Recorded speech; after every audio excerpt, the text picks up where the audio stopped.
안녕하세요. 저는 서울에 사는 40대 여성입니다. 얼마 전까지 남편과 딸아이 이렇게 셋이서 살았는데 지금은 엄마와 딸아이 이렇게 셋이 함께 살고 있어요. 아빠는 돌아가셨고 남편과는 이혼했거든요. 그것도 아주 잔인한 방법으로 이혼을 당한 거죠.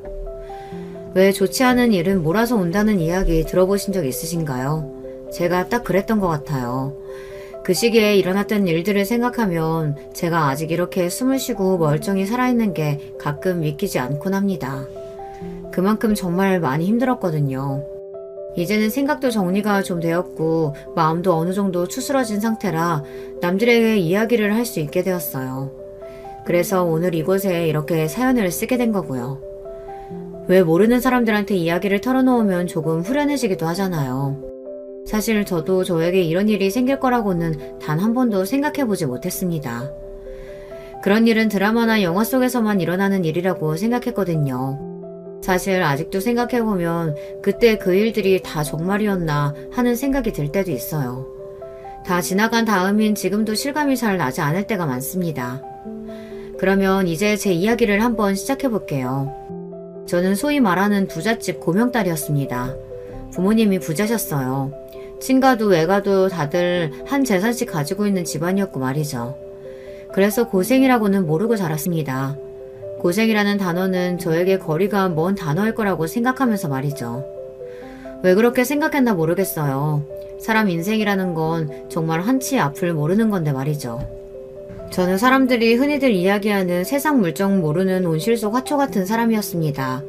부모님이 워낙 그렇게 키우기도 하셨고 또 저도 일부러 고생해가며 인생을 알 필요는 없다라는 생각을 하고 있기도 했어요. 그냥 지금 가지고 있는 것들을 누리면서 사는 게 좋았고 행복했습니다. 하지만 그런 와중에도 저와 다른 삶을 사는 사람들에 대한 동경 아닌 동경 같은 게 있었는데요. 열심히 사는 사람들을 보면 멋있기도 하고 그런 마음 있잖아요. 물론 제가 그런 마음을 가지는 걸 어딘가에 말하면 다른 사람들이 재수없어 한다는 걸 아니 어디다 말하지는 않았지만 말입니다. 남편은 정말 열심히 사는 사람이었어요. 그리고 굉장히 멋있는 사람이었습니다. 평범한 가정에서 태어난 남편은 성공하고 싶다는 욕구가 강한 사람이었어요. 그래서 늘 뭐든 열심히 했습니다. 친한 친구가 카페를 오픈한 날 그곳에서 우연히 남편을 만났어요. 첫눈에 이상형인 사람이라 멋지다고 생각하기도 했지만 잠시 나눈 대화에서 정말로 열심히 살고 꿈도 이상도 높은 사람이구나 멋지다 하고 생각했습니다. 그래서 제가 먼저 데이트 신청을 했고 연애했고 결혼하게 되었습니다. 만나면 만날수록 남편은 제 마음을 사로잡았어요. 제 주변에는 남편만큼 야망이 큰 사람이 없었거든요. 그래서 그게 굉장히 마음을 설레게 했던 것 같아요. 저렇게 야망이 크고 욕심이 많아야 성공하는 거다. 아빠도 남자친구를 그런 이유에서 마음에 들어 하셨습니다. 그래서 결혼이 생각보다 순조롭게 진행되었어요. 남편이나 남편의 집안에서는 저희 집안에서 남편을 반대할 거라고 생각했는지 한 번에 떨어진 허락에 조금 얼떨떨해 했던 것도 기억이 납니다. 물론 엄마는 조금 내키지 않아 하시기는 했어요. 저렇게 욕심이 눈에 보이는 사람은 위험한 법인데 멍청한데 욕심이 많으면 그건 위험한 거지만 똑똑한 사람이 욕심 많으면 그건 성공의 중요한 요소 중 하나지. 그리고 저렇게 조금 우리보다 떨어진 집안이랑 결혼을 시켜야 우리가 수진이를 마음대로 볼 수도 있고 그런 거지. 아마 엄마는 아빠의 그 말에 넘어간 것 같아요. 아무래도 제가 외동딸이다 보니 엄마는 제가 결혼을 하고 나서 자주 못 보거나 멀어질까봐 항상 그걸 염려하셨거든요. 그런데 대릴사위 느낌으로 데려오는 거면 되지 않냐는 아빠의 말이 엄마의 마음을 돌렸던 가장 결정적인 이유이기도 했습니다. 저와 남편은 그렇게 아무런 잡음 없이 결혼했고 결혼 생활은 몹시 순탄했어요. 남편은 다니던 대기업을 그만두고 아빠의 회사로 취직했습니다. 아빠는 엄청나게 크지는 않아도 그래도 이름을 들으면 알만한 사람들은 알만한 중견기업의 오너셨거든요. 일찍이 제가 그 회사를 물려받을 만한 인물이 되지 않는다는 것도 아셨고 무엇보다 제가 그런 복잡하고 머리 아픈 일에는 전혀 관심이 없었어요. 그래서 언젠가부터 아빠는 사회를 잘 봐서 사위에게 재산을 물려줘야겠다 하는 말씀을 하셨었고요. 남편은 빠르게 일을 배웠고 아빠의 회사에서 인정받았습니다. 처음에는 다들 얼마나 하나 보자, 어떻게 하나 보자 하던 사람들도 남편이 너무 열심히 하고 또 욕심을 가지고 하니 다들 수긍하는 것 같다는 이야기를 전해 들었어요. 아이고, 네가 우리 집 복덩이다, 복덩이야. 제가 복 받은 거죠. 너는 어쩜 말도 이렇게 이쁘게 하니? 시어머니 또한 저에게 무척이나 잘해주셨습니다. 뭐 친구들은 그 정도 조건의 며느리를 데려간 데다가 자기 아들이 회사까지 물려받게 생겼으니 네가 죽으라면 죽는 식용이라도 해야 하는 거 아니냐고들 했지만 그래도 이러나 저러나 예쁨 받는 건 좋은 일이니까요. 남편하고 저도 사이가 굉장히 좋았습니다. 사람들이 선남 선녀 부부라고 어디를 가나 칭찬을 했어요. 저는 정말 결혼을 잘했구나 하는 생각을 정말 많이 했습니다. 아마 결혼하고 나서 최근까지 제 인생에서 가장 행복했던 시기일 거예요. 결혼하고 한 10년이 넘어가면 보통 부부들은 서로 사이가 소원해지기도 하고 정으로 우리로 산다 뭐 이런 이야기들을 많이 하잖아요. 하지만 저와 남편은 계속 사이가 정말 좋았습니다. 인꼬 부부 뭐 그런 말이 딱 어울리는 한 쌍이었다고 생각해요. 그래서 저는 제 인생에 고난과 역경 이런 단어는 절대 없을 줄 알았어요. 물론 처음에야 저도 그런 생각을 안 한 건 아니었어요. 네 조건 보고 결혼한 거 아니야? 야, 네가 어리바리해서 순해서 그렇지 세상에는 생각보다 돈 있는 사람들이 이용해 먹으려는 사람들 많다. 괜히 끼리끼리 결혼해야 한다는 말이 괜히 있는 게 아니야. 다들 조금만 가져도 벗겨 먹으려고 하니까 급이 맞는 상대를 찾는 거지. 이런 말을 남편과 만날 때 하도 많이 들었기 때문에 저도 마음 한구석에는 그런 생각을 아주 조금은 하고 있었거든요. 그런데 10년이 넘는 세월 동안 남편과 함께 살면서 그런 생각이나 의심은 정말 아예 사라졌습니다. 딱 한 번 남편이 저에게 뭔가 부탁한 적이 있기는 했어요. 결혼하고 3년인가 4년쯤 되었을 때였을 거예요. 동생이 결혼하는데 내가 좀 보태주고 싶어서. 그런데 당신 가진 돈 좀 있어? 내가 살면서 다 갚을게. 시누이가 결혼할 때 상대방 쪽 집안에서 꽤 이런저런 요구를 많이 하신 것 같더라고요. 아마 사돈댁이 저희 집안이라고 하니 그쪽에서 욕심을 조금 부리시는 것 같다는 이야기를 전해 들었습니다. 그래서 그때 흔쾌히 돈을 줬었어요. 오빠한테 얘기 들었어요. 언니 너무 고마워요. 우리 아가씨 기죽으면 안 되죠. 정말 우리 오빠도 그렇고 우리 식구들은 무슨 복인지 몰라. 이런 언니랑 한 가족이 다 되고 말이야. 시누이는 의사와 결혼했습니다. 제가 알기로 저희 가족의 사돈이란 것이 상대방 쪽이 허락하는 데 꽤나 큰 역할을 한 것 같았어요. 시누이는 간호사였는데 시누이 직업만 듣고서는 원래 그쪽 집안에서 반대를 했다고 들었거든요. 게다가 저희 시댁이 딱히 엄청나게 잘 사는 집안이 아니기도 했고 말이죠. 그걸 확실하게 알 수 있었던 건 시누이 결혼식 날이었습니다. 아이고, 사돈 말씀 많이 들었습니다. 네, 반갑습니다. 시누이의 시아버지라는 사람이 그 누구보다 먼저 그 누구보다 반갑게 저희 아빠를 찾아와서 한참 대화를 나누다 가셨거든요. 저희 시아버지보다 더 말이죠. 그걸 보면서 저희 엄마가 저에게 이렇게 이야기했어요. 저 집안은 좀 노골적이다. 그러게. 저는 그때 시댁의 눈치를 봤던 것 같아요. 아무래도 그럴 수밖에 없는 상황이긴 했습니다. 약간 무시받는다고 여길 수 있는 부분이었으니까요. 하지만 다행히 기분 나빠하는 사람은 없는 것 같다는 생각을 했던 것 같아요. 물론 나중에 지나고 보니 그런 것들이 다 쌓여서 결국에는 그 사달이 난 거지만 말입니다. 아이를 둘을 낳고 싶었지만 임신이 잘 되지 않았어요. 원래 제가 타고나길 몸이 약하게 태어난 데다가 예민하기도 해서 조금만 환경이 바뀌거나 스트레스를 받아도 크게 앓고 지나가곤 했거든요. 그런데 첫째를 가졌을 때 고생을 너무 많이 하고 힘들게 아이를 낳아서 그런지 저도 딱히 둘째를 그렇게까지 원하지는 않았습니다. 그런데 시어머니나 남편은 아들을 원했어요. 말하지 않아도 알 수 있는 부분들이 있었습니다. 아이고, 장군감이네. 가족들이 든든하겠어. 아들이랑 목욕탕 가고 이러면 좋지 않아요? 어디서 아들이 있는 부모를 만날 일이 있으면 그런 식으로 부러움을 꼭 표현했거든요. 그래서 저는 무리를 해서라도 둘째를 낳고 싶었지만 생기지 않았습니다. 병원에서도 딱히 문제는 없다고 했지만 말이에요. 나중에 생각해보니 엄마가 원하지 않아서 들어서지 않았나 하는 생각이 들기는 하네요. 그래도 우리 세 식구는 정말 행복했습니다. 남편은 저희 딸아이에게도 참 좋은 아빠였고 또 저에게도 더없이 좋은 남편이었으니까요. 영영 행복한 일만 가득할 줄 알았던 제 삶에도 불행이 찾아왔습니다. 너희 아빠가 암이란다. 저희 아빠가 시한부 선고를 받으신 겁니다. 정말 저는 엄청나게 무너져 내리는 것 같았어요. 저에게 아빠는 정말 크고 단단한 나무 같은 사람이었거든요. 언제 어디서든 그 자리에서 나를 지켜주고 언제나 거기 있을 것 같은 그런 존재 말이에요. 그런데 그런 아빠가 이 세상에서 사라질 수도 있다는 생각이 저를 굉장히 절망하게 만들었던 것 같아요. 얼마나 울었는지 모릅니다. 그리고 그때 옆에서 저를 지켜주었던 건 다름 아닌 남편이었어요. 남편이 아니었다면 저는 그때를 이겨내지 못했을 수도 있어요. 그때 저를 버티게 해준 것도 남편이기는 하네요. 아빠가 돌아가시고 나서는 다른 의미로 남편이 저를 버틸 수 있게 해줬지만 말입니다. 아빠는 굉장히 많이 힘들어 하셨습니다. 그런데 아빠가 돌아가시기 직전에 저에게 굉장히 의미심장한 말씀을 하셨었어요. 수진아, 혹시 무슨 일 생기거든 오 변호사 찾아가라. 알겠니? 무슨 일이라니? 나한테 무슨 일이 생길 게 뭐가 있어. 아빠나 빨리 일어나. 그때는 그냥 남겨질 저와 엄마를 걱정해서 하는 말이라고 생각하고 그냥 가볍게 넘겼습니다. 지나가 보니 그게 아니었지만요.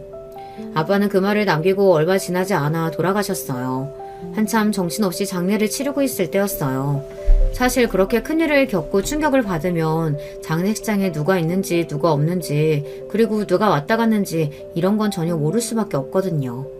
나중에 방명록 같은 걸 보고서야 알게 되는 거고요. 더구나 아빠는 발도 굉장히 넓으신 분이었고 그리고 사업을 하시는 분들이 되게 그렇듯 찾아오는 손님들이 너무 많았기 때문에 정말 정신이 없었습니다. 그런데 누군가가 저에게 말을 걸더군요. 사모님 안녕하세요. 그 인사에 고개를 들었습니다. 그곳에는 아는 얼굴이 서 있었어요. 유비서, 남편의 비서로 일하는 여자이자 저에게 틈틈이 남편의 소식이나 이런 일이 있어서 오늘 늦는다 뭐 그런 연락을 주었던 사람입니다. 그래서 안면이 있었어요. 아, 네. 와주셔서 감사합니다. 아니요, 당연히 와야죠. 그렇게 인사를 하는데 왜 그런 느낌 아시나요? 분명히 표정은 좋지 않고 나에게 위로를 전해주곤 있지만 묘하게 상대방이 기분이 좋아 보이는 느낌이요. 그때 제가 유비서에게 그런 느낌을 받았던 것 같아요. 그런데 말이 안 되잖아요. 회사에 오너 장례식에 왔는데 그 왜 기분이 좋냐고요. 그래서 그냥 내가 예민한가 보다 하고 대수롭지 않게 여겼습니다. 하지만 이상한 건 그뿐만이 아니기는 했어요. 오늘 사장님께서는 밤새시긴 힘들 것 같아요. 회사에 중요한 일이 있어서요. 네? 회장님이 돌아가셔서 회사에 처리할 일이 많으시거든요. 사모님은 잘 모르시겠지만 지금 회사 상황이 좋지도 않고요. 첫 번째로 이상했던 건 남편이 오늘 장례식장에서 밤을 새우지 못한다는 게 아니라 그걸 유비사가 저에게 전달해 준 것이었습니다. 아니 그걸 왜 당사자가 아니라 비서가 전달하냐고요. 장인어른 장례식에 관한 건데 말이죠. 그리고 두 번째로 이상했던 건 유비서의 그 태도였습니다. 사모님은 잘 모르시겠지만 굳이 이런 말을 덧붙일 필요가 없잖아요. 저도 사업하는 아빠를 옆에서 보고 자랐습니다. 바쁘고 정신이 없을 때는 정말 집을 비우실 때가 많았기 때문에 그 정도는 저도 알고 있었어요. 그런데 굳이 그걸 저에게 이렇게 전달하는 게 저는 어떠한 의도가 있다고밖에 받아들일 수가 없었던 것 같아요. 그걸 왜 유비서가 전달해주죠? 직접 들으면 되는데. 아, 그렇네요. 제가 주제가 넘었습니다. 죄송합니다. 바로 그렇게 사과하는데 더 뭐라고 할 수도 없잖아요. 장소도 장소였고 또 그럴 정신이 없기도 했고 말이죠. 그래서 어딘가 기분이 이상했지만 그냥 넘겼습니다. 그런데 문제는 그 다음이었어요. 아까 유비서 말로는 당신 오늘 밤 못 세운다던데 정말이야? 제 그 질문에 남편이 심하게 당황하더라고요. 정말 심하게 말이죠. 아니 비서가 저에게 그런 스케줄을 설명해 줄 정도면 이미 다 이야기가 된 일정일 텐데 그렇게까지 놀란다는 게 너무 신기했습니다. 뭘 그렇게까지 놀라? 아니 내가 이야기할 거였는데 당신이 다 알고 있어서 놀란 거지. 유비서가 그런 말도 했어? 몰랐네. 저는 그때 남편의 그 행동에 어딘가 수상하다고 생각하기는 했던 것 같아요. 평소 제가 알던 남편의 모습이 아니었거든요. 장례를 치르고 얼마 가지 않아 제가 이상하다고 느꼈던 그것이 다 그냥 느낀 게 아니라는 것을 알게 되었습니다. 바로 남편과 유비서가 그렇고 그런 사이라는 말을 듣게 되었거든요. 만약에 처음부터 바로 그런 말을 들었다면 남편을 의심하는 사람들에게 뭐라고 했을지도 몰라요. 무슨 그런 말을 하느냐고 말이죠. 하지만 저는 이미 조금 수상하다고 생각하고 있던 찰나였잖아요. 그래서 그냥 넘길 수가 없었습니다. 아빠의 장례를 치르고 한 달도 채 되지 않았을 때 남편에게 물었어요. 당신 요즘 외박이 너무 잦은 거 아니야? 회사 일이 너무 정신없어서 그래. 내가 바보야? 나는 회사 사람들이랑 연락 하나도 안 하는 줄 알아? 남편은 제가 정말 집안에서 화세 사람들이랑은 하나도 교류 없이 온실속 화초처럼 앉아있는 사람인 줄 알더군요. 하지만 저는 아주 어렸을 때부터 아저씨 아줌마 하면서 알아온 아빠의 회사 직원분들이 굉장히 많습니다. 그게 무슨 뜻이야? 무슨 뜻이긴 회사가 그만큼 바쁠 일이 없다는 걸 나도 안다는 뜻이지. 그런 제 말에 남편이 입을 다물더군요. 그러고는 아무 말도 하지 않을 것 같은 표정으로 저를 바라봤습니다. 저는 남편의 그 표정에 굉장히 충격을 받았던 것 같아요. 그런 표정은 정말 처음 봤거든요. 싸늘하고 고집 있어 보이고 무슨 말이든 먹히지 않을 것 같은 그런 표정 말입니다. 당신 유비서랑 무슨 사이야? 제 그 물음에도 남편은 아무 말도 하지 않고 빤히 저를 바라보기만 했어요. 저는 그 표정에서 알 수 있었습니다. 그 소문이 사실이라는 것을 말이죠. 그런 남편에게 제가 다시 한번 물었습니다. 이번에는 조금의 소리도 질렀어요. 그 소문 사실이야? 왜 말을 못해? 너 정말 바람났니? 남편은 그제야 작게 한숨을 내쉬더군요. 그리고 그 뒤로 남편의 입 밖으로 나온 모든 말이 저는 아직도 생생하게 기억납니다. 나 이제 너 필요 없어. 정확히 그렇게 이야기했어요. 나 이제 너 필요 없어 라고요. 어떻게 결혼해서 10년이 넘게 같이 산 배우자에게 이제 너 필요 없다는 말을 할 수가 있냐고요. 그리고 그동안 나랑 같이 살았던 이유는 순전히 필요에 의해서였다는 거잖아요. 사랑이고 뭐고 이런 감정도 하나도 없었고 살아오면서 쌓인 정도 하나도 없는 저에게는 다른 그 어떤 말보다 그 말이 가장 상처가 되었던 것 같아요. 아직도 그 말을 떠올릴 때마다 상처고 그리고 죽을 때까지 잊지 못할 것 같거든요. 뭐? 필요가 없어? 나 이제 당신 필요 없어. 이제 정말 사랑하는 사람이랑 살래. 그게 유비서라는 소리야? 그래 맞아. 그러니까 우리 이혼하자. 너무나 당연하다는 듯 정말 사랑하는 사람이라고 유비서를 표현한 것과 이혼하자는 그 말이 제 귀에 이명처럼 들려왔던 것 같아요. 정신이 하나도 없고 머리는 갑자기 아파오고 뭐 그런 기분이었습니다. 여기가 현실인지 아닌지 모르겠는 그런 기분 말이죠. 그대로 쓰러졌던 것 같아요. 저는 앞서 이야기했듯 몸이 약한 편이었기 때문에 픽픽 쓰러지는 일이 종종 있기는 했지만 그건 다 몸이 안 좋거나 더위를 먹었거나 뭐 그래서였지 그렇게 정신적으로 엄청난 충격을 받아서 쓰러진 적은 처음이었거든요. 그래서 드라마나 영화에서 배우들이 충격을 받고 쓰러지는 게 거짓말이 아니라 실제로 있을 수도 있는 일이라는 것도 그때 알았어요. 눈을 떠보니 소파 위더라고요. 그리고 남편은 집에 없었습니다. 아무도 없는 집, 불 꺼진 거실, 아빠가 돌아가신 장례식장에서보다 더 많이 울었던 것 같아요. 슬퍼서도 슬퍼서였지만 그 엄청난 배신감에 눈물이 막 나왔어요. 남편은 단 한 번도 저를 사랑한 적이 없었고 사는 동안에도 가족으로서 정이 쌓인 적도 없었고 그리고 지금도 저에게 일말의 감정이 없다는 것을 내가 이 긴 세월 저 인간에게 속았구나. 그 배신감이 정말 말도 안 되게 컸던 것 같아요. 좋지 않은 일은 왜 한꺼번에 몰려오는 걸까? 그리고 그 개자식은 아빠가 돌아가신 지 얼마 되지도 않은 이때 꼭 그 이야기를 했어야만 했던 걸까? 정말 오만 가지 생각이 다 들었습니다. 그런데 저에게 닥친 불행은 그게 끝이 아니었어요. 울리는 전화벨에 누가 걸었는지 확인했습니다. 김이사라고 적혀 있었어요. 아빠 회사에서 저와 교류가 가장 잦은 입원분이었습니다. 받지 않을까 잠시 고민했지만 이 시간에 별일이 아닌 일로 저에게 전화를 걸어오실 분이 아니라는 걸 잘 알고 있었기 때문에 전화를 받았습니다. 그리고 김 이사님이 전해준 소식에 저는 다시 한번 정신을 놓을 뻔했어요. 알고 있었어요? 뭘요? 사장님이 회사 지분 다 물려받는 거. 네? 남편이 아빠의 지분을 다 물려받고 정식으로 회장으로 선임이 될 거라고 하더군요. 저는 어디서부터 어떻게 말을 해야 할지 몰라 어버버거리다 이 말을 했습니다. 안 돼요. 그 인간 바람나서 나한테 이혼하자고 하는데. 뭐라고요? 그러면 그 소문이 정말이라는 말이에요? 이미 회사에도 파다하게 나 있는 소문인 것 같더라고요. 그런 쪽으로는 느리신 김 이사님이 알 정도면 말입니다. 제가 아무 말이 없이 가만히 있자 김 이사님이 서둘러 이야기했어요. 아버지가 뭐 남기신 말 없어요? 남기신 말이요? 그리고 찬찬히 생각해봤습니다. 그런데 그 말이 번뜩 떠올랐어요. 혹시 무슨 일이 생기면 오 변호사를 찾아가 보라던 그 말입니다. 저는 일단 전화를 끊고 오 변호사님에게 전화해 내일 당장 만날 수 있냐고 물었습니다. 그랬더니 이렇게 말씀하시더군요. 회장님이 걱정하시던 그 일이 일어나나 보네요. 네, 내일 점심시간 이후로는 시간 다 괜찮으니까 편하실 때 오세요. 라고 말이죠. 아빠가 뭘 아셨는지 무슨 준비를 해놓으셨는지 빨리 알고 싶어서 바로 가겠다고 말했습니다. 그리고 다음날 오 변호사님에게 가기 전에 남편의 회사에 들렀어요. 할 말은 해야 하는 거잖아요. 이 시간에 회사에까지 무슨 일이야?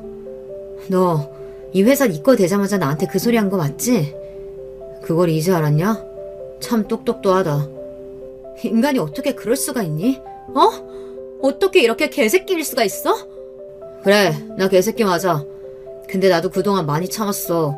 사랑하지도 않는 여자 옆에서 1년 365일 24시간 비위 맞추고 혹시나 기분 나쁘게 하는 행동은 하지 않을까 전전긍긍하면서 눈치 보고. 나는 뭐 편한 줄 아냐? 그 여자는 내가 숨 쉴 수 있게 해준 여자야. 나를 편하게 해주는 여자라고. 나도 이제 그렇게 좀 살아야겠어. 기가 막혔습니다. 사랑하는 여자랑 살고도 싶고 회사도 가지고 싶은 그 욕심이 말이죠. 그러면 회사는 놓고 가야지. 우리 아빠 회사인데. 내가 왜? 내가 가질 수 있는데 왜 포기해야 하는데? 그리고 나도 이 회사 물려받기 위해서 그동안 개처럼 일했어. 자격 있다고. 더 이상 말이 통할 것 같지 않았습니다. 그 똑똑하고 믿음직했던 사람이 한순간에 이렇게 멍청한 개자식이 되었다는 것을 저는 믿을 수가 없었어요. 하지만 이게 실제 상황이었습니다. 믿어야만 했어요. 저는 반쯤은 멍한 얼굴로 화장실을 빠져나왔습니다. 그 앞에는 유비서가 앉아 있었어요. 그녀와 눈을 마주쳤습니다. 그러고는 믿을 수 없는 광경을 봤어요. 유비서가 싱긋하고 웃었거든요. 아주 상큼하게 말입니다. 이야기 다 끝나셨나봐요? 그렇게 말하는 유비서, 아니 상간녀에게 저는 이를 꽉 깨물고 말했습니다. 이게 재밌나봐요? 그러면 당연히 재밌죠. 제가 지금 인생 역전하게 생겼는데요. 뭐라고요? 제 말에 그 상간녀는 어깨를 한번 으쓱하더군요. 정말 주먹에 힘이 들어가는 기분이 들었습니다. 저도 모르게 말이죠. 그럼 이제 들어가세요, 사모님. 아니다, 아줌마. 뭐라고요? 아줌마요? 네, 아줌마. 제가 이제는 사모님이잖아요. 명백한 조롱이었습니다. 정말 명백한 조롱이었죠. 저는 지금도 이해할 수 없어요. 아니, 이해하고 싶지도 않고 말입니다. 불륜을 저지른 인간이잖아요. 게다가 저는 얼마 전에 아빠까지 돌아가셨고 거기에 아빠의 회사를 그대로 갈취당하게 생긴 피해자 말입니다. 그런 저에게 불륜한 당사자가 어떻게 감히 그런 조롱의 말을 할 수 있느냐는 말입니다. 얼마나 악한 사람이면 그럴 수 있는 거죠. 저는 상상조차 되지 않아요. 그들의 악한 그 마음이 말입니다. 거기서 울고불고 하는 것도 웃기고 그렇다고 머리채를 잡을 수도 없고 그대로 저는 회사를 나왔습니다. 그 뒤로 직원들이 수근거리는 소리들이 들려왔어요. 뭐 대부분 안쓰러워하는 반응들이기는 했던 것 같아요. 제가 얼마나 불쌍해 보였겠어요. 그리고 그게 일반적인 정상적인 반응이고 말이죠. 기운이 하나도 없는 얼굴로 오 변호사의 사무실로 향했습니다. 그러고는 아빠가 혹시나 몰라 준비해둔 이 일에 관한 이야기를 들을 수 있었어요. 겉으로 보기에는 지분을 다 물려주신 게 맞아요. 하지만 조건이 붙어 있습니다. 그걸 김 사장은 제대로 확인하지 않았고 보지도 않았죠. 그저 지분을 물려준다는 거에만 정신이 팔린 상태였거든요. 게다가 회장님 지분은 그게 다가 아니기도 하고요. 그러면 아빠 회사가 그 자식한테 안 넘어간다는 말인가요? 네, 안 넘어가는 건 물론이고 땡전 한 푼 없이 쫓아낼 수 있습니다. 사실 회장님은 돌아가시기 전에 이미 김 사장과 유비서의 내연관계를 알고 계셨습니다. 그런데 따님분이 상처받으실 걸 염려해서 이야기하지 않으시고 이렇게 따로 준비해 두신 거고요. 그제야 아빠가 왜 돌아가시기 직전에 그런 말씀을 하셨는지 알겠더라고요. 그리고 저에게는 말하지 못하고 마음고생을 하셨을 아빠를 생각하니 더더욱 분노가 치솟았습니다. 그것들을 절대 가만히 내버려둘 수 없겠다. 아니, 철저하게 후회할 수 있도록 복수를 해야겠다. 나에게 그리고 우리 아빠에게 무릎 꿇고 빌게 만들어야겠다. 그렇게 생각했습니다. 정말로 땡전 한 푼 없이 보낼 수 있는 거죠? 네. 이미 불륜에 대한 증거도 다 확보해 두신 상태라서 이 부분은 이혼 소송 같은 걸 하면 재산 분할 같은 거 안 해도 되는 쪽으로 판결이 날 거예요. 그쪽에서 오히려 위자료를 물어줘야겠죠. 오 변호사님에게 할 수 있는 건 다 해달라는 말을 남기고 나왔습니다. 한결 마음이 편안해지기는 했어요. 물론 그런데도 그 년놈들만 생각하면 손이 부들부들 떨린 만큼 분노가 차오르기는 했지만 말입니다. 어머, 너 아직도 집에서 안 나갔니? 이제 여기 우리 집이라던데? 그리고 들어온 집에는 시어머니와 시누이가 와 있더군요. 아직도 모르나 본데? 뭘요? 제가 영문을 모르겠다는 얼굴로 그들을 바라봤습니다. 설마 하는 마음이었던 것 같아요. 그리고 곧 그 설마가 사실이라는 것을 알게 되었고요. 너 쫓겨났다며? 그 회사 이제 우리 거고 우리 새며느리 여는 거 아니야? 표정 보니까 알고 있었네.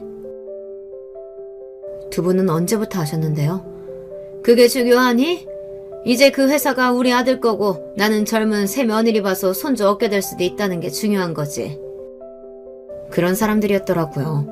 뭐 콩 심은 데 콩 나고 판 씹은 데 판 난다지만 그래도 가족이 이렇게 다 쓰레기 같은 인간들일 줄은 몰랐거든요. 제가 어이가 없다는 듯 서있자 시어머니가 저에게 말했습니다. 너 그래도 너희 아버지가 물려주신 재산 많다며? 그걸로 평생 먹고 살 만큼 된다던데. 너무 억울해하지 말고 그냥 조용히 이혼 서류에 도장 찍어. 그러면 혹시 아니? 우리 아들이 조금 더 챙겨줄지? 저는 눈을 꼭 감았습니다. 그리고 숨을 골랐어요. 정신이 나갈 것 같았거든요. 되도록 차분함을 유지하려고 노력하고 입을 꽉 깨물고는 이새로 말을 내뱉었습니다. 나가세요. 뭐요? 나가라고요. 내가 이혼해도 이 집은 내 거예요. 제 명의로 된 제 집입니다. 무단침입으로 신고하기 전에 나가라고요. 저는 인생을 살면서 그렇게 소리를 많이 질러본 날은 그날이 아마 처음일 겁니다. 그리고 그날이 마지막이기도 할 거예요. 제 인생에 그렇게 화가 나는 날은 다신 오지 않을 테니까요. 다른 건 몰라도 그거 하나만큼은 확신할 수 있거든요. 어머머? 얘 소리 지르는 것 좀 봐. 신고? 그래, 해라 해. 그 말에 저는 정말 휴대폰을 들었습니다. 그리고는 112를 눌렀어요. 그러자 시어머니와 시누이 두 사람은 정말로 제가 신고할 거라는 걸 알았는지 이렇게 말하고서 서둘러 줄행랑을 치더군요. 그 모습이 역겹고 추했습니다. 야, 너 우리한테 막대하면 내 아들한테 얘기해서 위자료 많이 주지 말라고 할 거야. 너 우리한테 이러면 안 된다? 지가 아직도 회장님 딸인 줄 아나? 아직 정신 못 차렸네 못 차렸어. 그러면서 서둘러 나가더군요. 그러고는 소파에 앉았습니다. 잠을 제대로 자지 못했기에 그런지 온몸을 누가 바닥으로 끌어당기는 것 같은 느낌을 받았어요. 무리를 하기는 했지 하는 생각에 그대로 눈을 감았습니다. 괜찮아? 그리고 정신이 들었을 때 엄마가 눈앞에 있었습니다. 엄마는 굉장히 침울한 얼굴을 하고 있었어요. 그런 엄마의 얼굴을 보고 알 수 있었습니다. 아, 엄마도 다 알고 왔구나 하는 사실을 말이죠. 이 일이 끝날 때까지 엄마만은 모르게 하고 싶었거든요. 그렇잖아요. 남편을 잃은 지 얼마 되지도 않았는데 이런 일이 있다고 하면 얼마나 슬프고 절망적이겠나요. 그래서 엄마가 알고 있다는 사실에 다시 한번 슬픔이 밀려왔던 것 같아요. 김이사랑 오 변호사한테 다 들었다. 우리 딸 괜찮아? 엄마의 그 말에 너무 많이 울어서 말라버린 줄 알았던 눈물이 다시 볼을 타고 흘렀습니다. 엄마도 그런 저를 보며 울기 시작했고요. 그렇게 엄마와 저는 한참 끌어안고 울었어요. 엄마는 본인도 서럽게 울면서 내내 제 등을 쓸어주며 괜찮다, 다 괜찮아질 거다 라는 말만 반복했습니다. 아직도 그 순간을 생각하면 눈물이 나네요. 그리고 다시 그 순간의 분노가 생각나기도 하고요. 엄마는 오 변호사님께 다시 회사를 돌려받을 수 있다는 것과 아빠가 그 모든 사실을 알고 계셨다는 것까지 모두 다 듣고 오신 다음이었어요. 니네 아빠 불쌍해서 어쩌니 너도 불쌍해서 어쩌니 하며 한참을 우셨으니까요. 걱정하지 마. 나는 이제 그것들이 망하는 거 보기 위해서라도 더 열심히 살 거니까. 앞서 다른 의미로 남편이 저를 사랑하게 해줬다고 말한 게 바로 그 이유였습니다. 그 년념들에 대한 복수심은 저를 더더욱 열심히 살 수 있게 하는 원동력이 되었거든요. 그리고 온실 속 화초처럼 살던 제가 거친 세상에 나와 강해질 수 있게 해준 인간들이기도 하고 말이죠. 그렇게 생각하면 긍정적인 부분이 아예 없는 것도 아니네요. 남편은 제가 이런 패를 쥐고 있다는 것도 모른 채 신나서 회장이 될 날만을 기다리며 들떠있다고 했습니다. 그리고 당연히 집에는 들어오지 않았고요. 듣자 하니 그 여자 집에서 생활한다더군요. 낯이 얼마나 두꺼우면 그럴 수 있는지 모르겠습니다. 모든 직원이 자신을 보고 수근거리고 손가락질을 하는 것도 다 이겨낼 정도의 사랑인가. 그렇다면 언제까지 그 사랑만으로 다 이겨낼 수 있을지 지켜보겠어. 뭐 이런 생각이 들기도 했던 것 같네요. 이혼 서류를 들고 그 여자가 찾아왔습니다. 저는 그 서류에 도장을 찍어줄 생각이 없었어요. 곧 남편에게 속장이 갈 예정이었으니까요. 빨리 정리하는 게 좋지 않을까요? 시끄러워져봤자 어차피 더 가져가실 것도 없고 그리고 따님분 교육에도 좋지 않을 거 아니에요. 그 말에 욱했습니다. 이게 어디서 내 딸 얘기를 해? 너는 부모가 그 모양 그 꼴이라 그런 것만 보고 자라서 그런 인간이 되었지만 내 딸은 내가 잘 키웠거든. 그래서 이런 일로 너처럼 자라지는 않을 테니까 너무 걱정하지 마. 그런 제 말에 이를 꽉 끄물기는 하더군요. 그 말이 타격이 있기는 한가 보다 했습니다. 내가 그이한테 그래도 불쌍하니까 줄 수 있는 선에서 최대한 주라고 했어요. 그런데 지금 이렇게 입이 산 거 보니까 안 그래도 되겠네요. 상간녀 주제 뭐 대단한 아량 베푼다. 그치? 언제까지 그렇게 당당할 수 있는지 보죠. 그 상간녀는 그렇게 이야기한 뒤 자신만만한 얼굴로 돌아서 나갔습니다. 앞으로 자신에게 일어날 일을 꿈도 꾸지 못한 채 장밋빛 미래만을 꿈꾸면서 말이죠. 그리고 며칠 뒤 소송장과 내용 증명이 남편 앞으로 갔다는 이야기를 들었습니다. 변호사님께 그 이야기를 듣고 1시간이 채 되지 않아 남편에게 전화가 왔어요. 저는 웃으며 그 전화를 받았습니다. 남편의 절망을 생각하면 웃음밖에 나오지 않았거든요. 이게 뭐야? 한글 읽을 줄 몰라? 뭐긴 뭐야? 너 빈털터리로 쫓겨나게 됐다는 내용이지. 그러니까 어떻게 이럴 수 있냐고. 이게 도대체 어떻게. 우리 아빠가 너 뒤에서 딴짓하는 거 다 알고 계셨더라고. 내가 상처받을까봐 모르는 척 하시고선 언젠가 이런 일이 일어나면 너 알몸으로 내보낼 수 있게 정말 완벽하게 준비해 주셨더라고. 우리 아빠 똑똑하고 철저하신 분인 거 네가 같이 일해봤으니까 더 잘할 거 아니야. 아니 이게 어떻게. 말도 안 돼. 그게 현실이니까 받아들이고 당장 짐 싸서 나가, 이 개새끼야. 그렇게 말하고서는 전화를 끊었습니다. 그리고 남편은 여기저기 회의하고 알아보고 난리를 쳐대는 것 같았지만 결과는 달라지는 게 없었어요.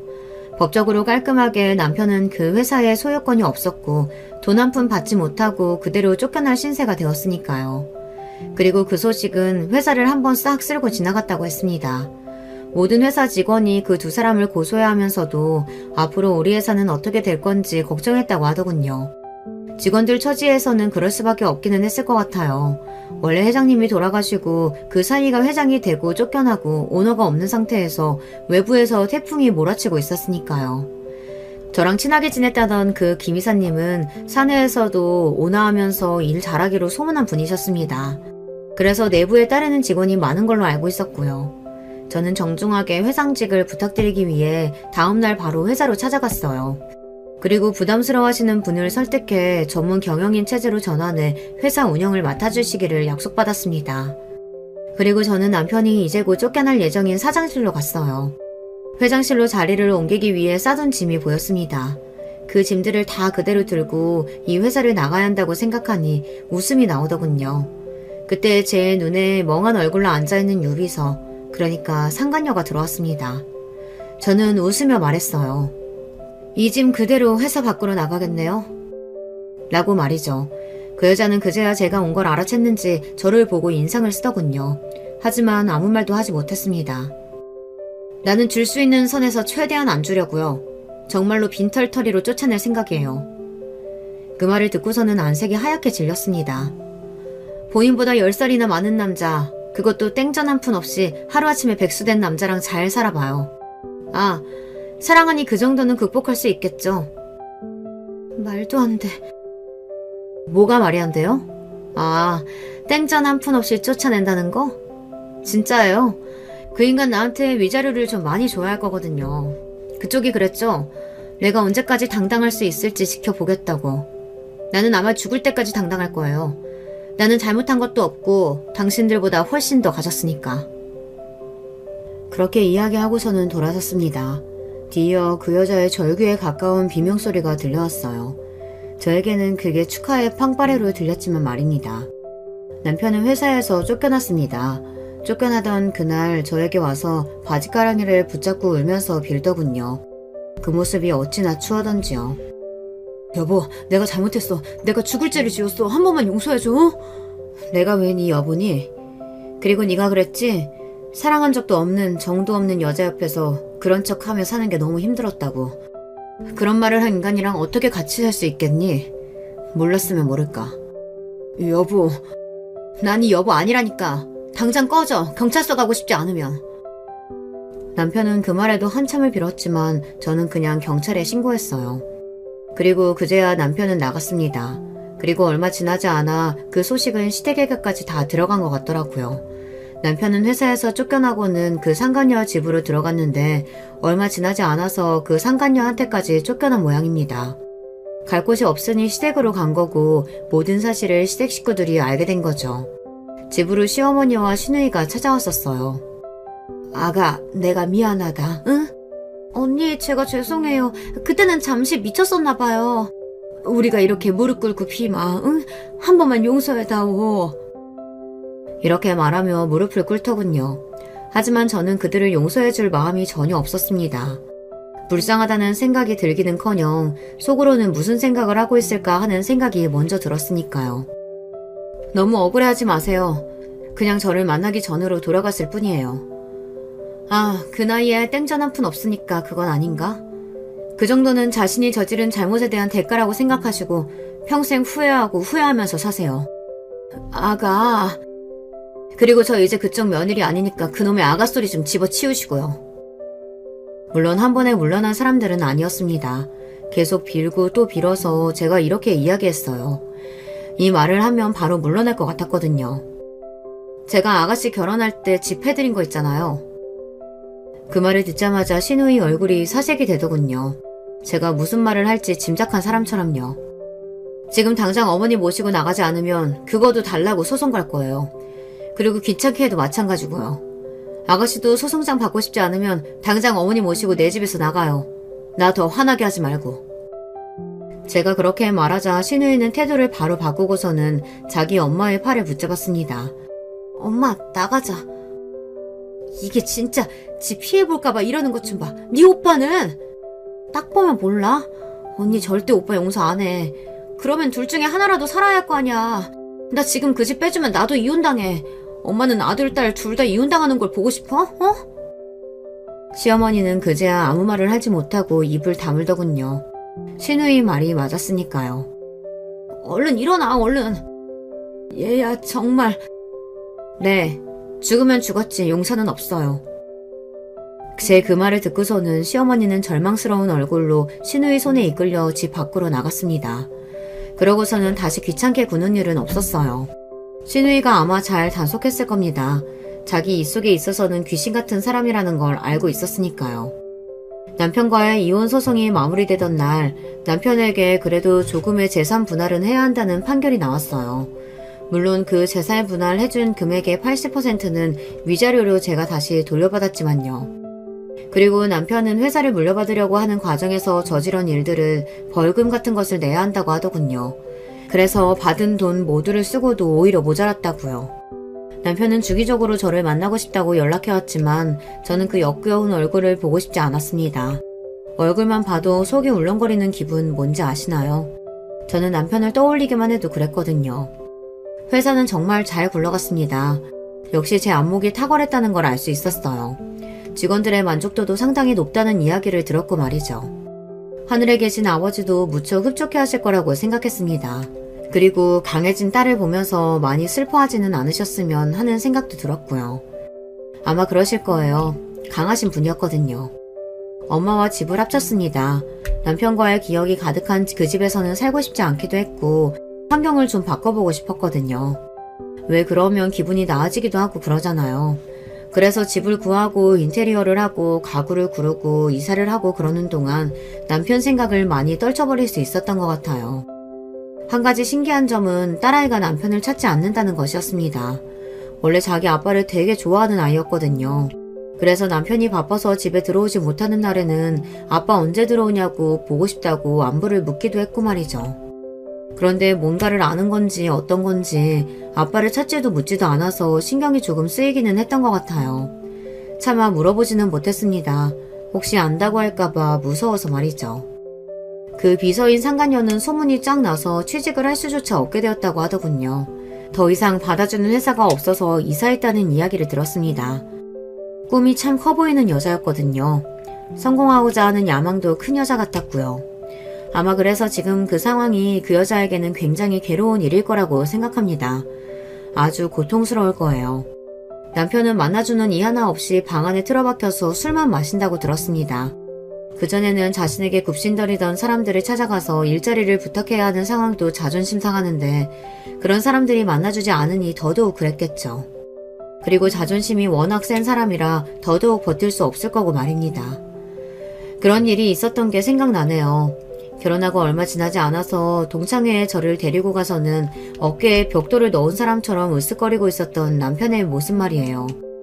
그랬던 동창들 사이에도 이미 소문이 쫙 났을 테니 그 자존심에 고개를 들고 살 수 없을 겁니다. 그러니 현실을 부정하며 저렇게 술만 푸고 있는 걸 테고요. 그리고 시어머니는 그런 아들을 보며 속 터져 하겠죠. 다들 골고루 벌을 받았고 또 그 벌은 죽을 때까지 끝나지 않을 겁니다. 죽을 때까지 지난날 누렸던 영광들을 생각하며 후회하고 또 그 현실을 부정하고 살 테니까요. 저는 이제 이곳에 쓰는 이 사연을 마지막으로 남편에 대한 모든 기억과 생각 그리고 증오의 마음까지 다 털어내려고 합니다. 아예 제 인생에서 없었던 사람처럼 만들고 싶지만 딸아이를 생각하면 그럴 수만은 없으니 그냥 죽었다고 생각하고 살려고요. 그게 오히려 나을 것 같아서 말이죠. 어차피 저에게는 죽은 거나 다름없는 사람이기도 하고 말이죠.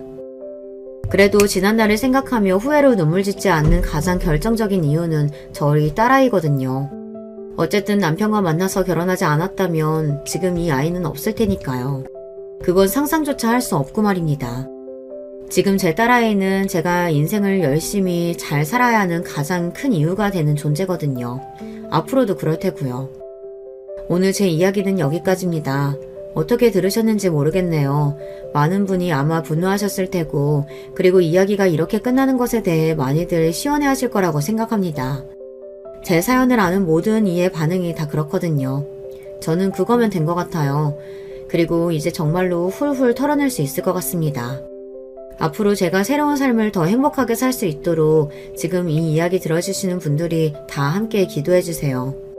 저도 여러분의 행복을 빌겠습니다. 지금까지 제 이야기 들어주셔서 감사합니다. 언제 어디서나 늘 행복하시고 건강하세요. 안녕하세요. 저는 서울 사는 40대 여자입니다. 매번 사연을 듣기만 하다가 저에게도 제보하고 싶은 사건이 발생해서 제보하게 되었어요. 사실 얼마 전까지 저는 그냥 이렇게 평범하게 살다 죽을 줄 알았습니다. 그런데 말 그대로 저에게도 드디어 기적 같은 일이 일어났어요. 혼자만 알고 있기에는 너무 아까워서 널리 알려보려고 합니다. 사람의 인생이라는 게 사연 없는 사람이 없다고들 하잖아요. 저 역시도 순탄한 인생을 살지는 않았습니다. 불행의 시작은 아주 어렸을 때부터였어요.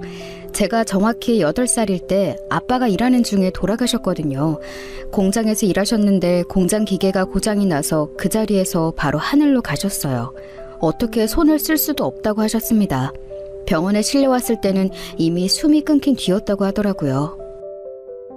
아이고, 불쌍한 우리 수진이랑 수영이는 어떡하고 이러고 먼저 가니. 아이고, 이를 어째. 내 아들, 우리 영석이, 내 아들 어떡하니. 불쌍한 내 새끼. 미선아, 힘들어도 정신 똑바로 차리고 아기들 키워야 한다. 알겠지? 모르겠어요. 이제 어떻게 살아요? 애들 아빠가 이렇게 죽으면 저는 어떡해요?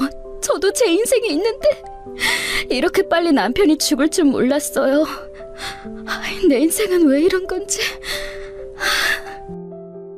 사실 우리 아빠가 엄마에게 좋은 아빠는 아니었어요. 유난히 술을 좋아하던 아빠는 술에 취한 채로 집에 오는 날도 무척 많았습니다. 게다가 주사도 심해서 엄마가 많이 고통스러워했죠. 어렸던 저도 그런 아빠가 싫어서 이불 속에 숨어있는 날도 많았어요. 하지만 그런 아빠여도 세상에 없으니 슬펐습니다. 미워도 우리 아빠잖아요. 그런데 엄마는 하루아침에 남편이 죽은 게 믿을 수가 없었나 봐요. 어떻게 이럴 수가 있어? 그래도 자기가 배아파 낳은 자식들인데 이렇게 애들을 버리고 혼자 도망가는 게 말이 되냐고. 그럼 애들은 어떡하라는 거야? 저렇게 무책임하게 자기 새끼들을 버리고 갈 수가 있는 거야? 엄마, 나 분명히 말할게요. 나는 수진이랑 수영이 절대 우리 집에서 못 키워요. 남편 눈치가 보여서라도 절대 안 돼요. 애들 사정은 안타깝지만 저는 애들 못 데려가요. 나도 지금 애들 엄마 눈치가 보이는데 마음 같아선 내가 키우고 싶어도 이게 사정이 안 좋아서. 우리 집은 작아서 지금 애들 데려가도 재울 것도 없어. 형순이 그렇게 안 봤는데 무서운 사람이었네. 이렇게 애들만 놓고 새벽에 도망을 가다니. 세상에 믿을 사람이 없구만. 그럼 어쩔 수 없으니 내가 당분간 애들을 맡을게.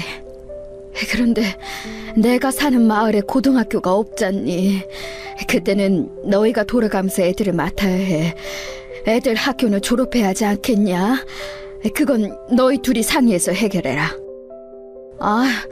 우리는 안 된다고 했잖아요. 엄마는 나 키우면서 매번 오빠들만 공부시키고 그랬으면서 나한테 애들을 맡기고 싶어요? 오빠도 너무하네. 오빠들은 지원을 그렇게 받아놓고 큰오빠가 죽었다고 오빠는 조카들을 모른 척해? 뭐? 말을 왜 그렇게 해? 내가 언제 모른 척했어? 나도 애들 돌보고 싶어. 누가 데려가기 싫대? 애들 엄마한테 눈치가 보이니까 그런 거 아니야. 나라고 이러고 싶어서 그래? 말을 왜 그렇게 섭섭하게 하는 거야? 아유, 그만해라, 그만해. 애들 다 듣는다. 안 그래도 불쌍한데 이게 다 도망간 며느리 때문이지. 자기 남편 죽었다고 바로 저렇게 애들 버리고 가는 게 엄마야? 엄마는 말 그대로 하루아침에 흔적도 없이 사라졌어요. 학교에 다녀왔더니 엄마는 이미 집을 떠난 뒤였습니다. 저나 동생에게 그 어떠한 언질도 없었고 무언가를 남기지도 않았어요. 그냥 진짜 자기 몫을 챙겨서 우리를 떠났습니다. 그렇게 엄마가 떠나고 우리의 거처가 문제가 되었어요. 저는 겨우 학교에 들어간 지 얼마 되지 않았었고 동생은 이제 겨우 3살이었거든요. 아빠의 형제라고는 고모와 작은아빠가 전부였는데 둘 다 노골적으로 우리를 데려가지 않으려고 했습니다. 결국 우리 자매는 할머니와 함께 살게 되었어요. 수진아, 수영아, 이제 너희는 할머니랑 여기서 살 거야. 아유, 불쌍한 내 새끼들. 원래 살던 곳보다 많이 시골이지만 어쩔 수 없다. 수영이는 아직 어려서 그렇다 쳐도 수진이는 학교에 가야 하는데 아휴, 가만히 있어보자. 할머니를 따라간 곳은 시골이었어요. 원래 살던 곳은 그래도 광역시라 주변에 뭐가 있었는데 할머니 집은 너무 시골이라 하루에 버스가 겨우 2-3대가 전부였답니다. 학교도 옆 마을까지 30분은 걸어가야 나왔어요. 마을이라고 해봤자 주민도 몇 없어서 전부가 아는 사이였죠. 그런 곳에서 저는 중학생이 될 때까지 자랐습니다. 할머니는 저와 동생이 안쓰럽다고 굉장히 잘해주셨어요. 아빠는 죽고 엄마는 도망갔다며 저와 동생을 보고 가끔은 눈물을 흘리기도 하셨습니다. 그렇게 제가 중학생을 졸업할 때가 되자 당장 제 고등학교를 두고 가족끼리 말이 나오기 시작했어요. 나는 예전에 분명히 말했어요. 절대 저 애들 우리 집으로 못 데려와. 아니, 막말로 내가 잘하면서 뭐 오빠들하고 동등하게 컸으면 몰라.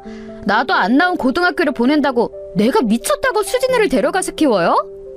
그때랑 지금은 시대가 다르잖아. 그리고 나도 마음 같아선 당연히 애들 내가 데려가고 싶지. 그런데 지금 내가 월급도 제대로 못 가져다 주는데 마누라 눈치가 보여.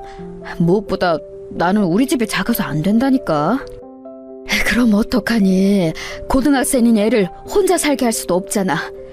그리고 내 몸도 예전 같지가 않아. 나도 언제 죽을지 모르는데 너희 마냥 내가 죽어도 애들 이렇게 모른 척 할 거냐? 아, 참, 엄마는 왜 그렇게까지 말해요? 아, 그럼 어떡해요? 나는 진짜 도저히 애들 못 데리고 가요. 그리고 이제 고등학생이면 혼자 살아도 되지 않나? 나 때는 혼자 살은 애들 많았는데? 수진이한테 물어봐요. 수진아! 얘 수진아! 어디 있니? 그만해라.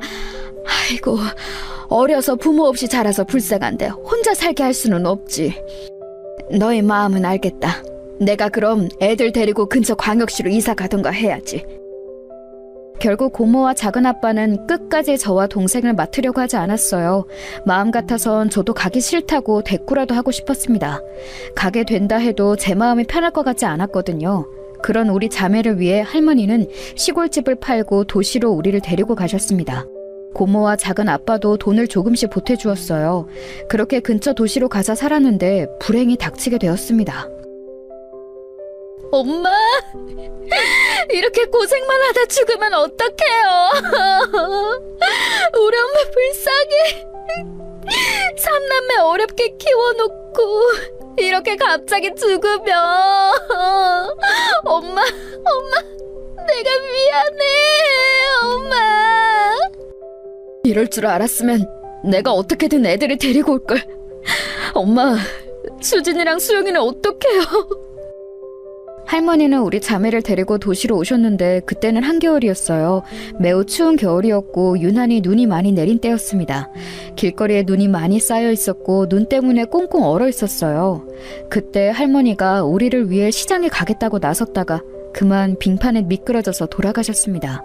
바로 돌아가신 거는 아니었고 병원에 며칠 있다가 가셨는데 할머니가 돌아가시기 전에 저에게 한 말이 있었어요. 수진아, 힘들어도 버텨. 알겠지? 세상 사는 게 쉽지 않아도 하늘에서 이 할미가 우리 수진이랑 수영이 지켜보고 있을게. 힘들 때는 하늘을 보고 아빠랑 할머니에게 덜어놔. 수영이랑 서로 의지하며 버텨야 해. 할머니가 먼저 가서 너무 미안하다.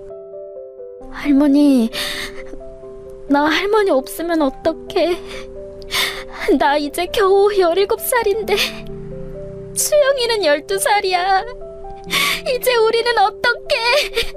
할머니, 죽지 마.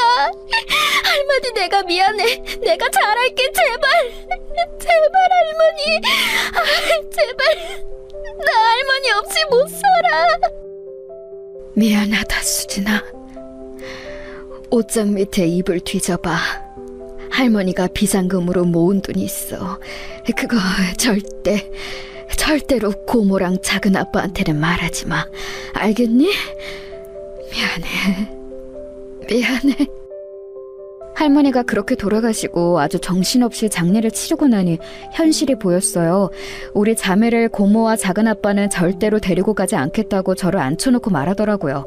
순간 속에서 울컥하는 마음이 들어 그때 확실히 말했습니다. 네, 고모랑 작은 아빠네 집에는 저도 가기 싫어요.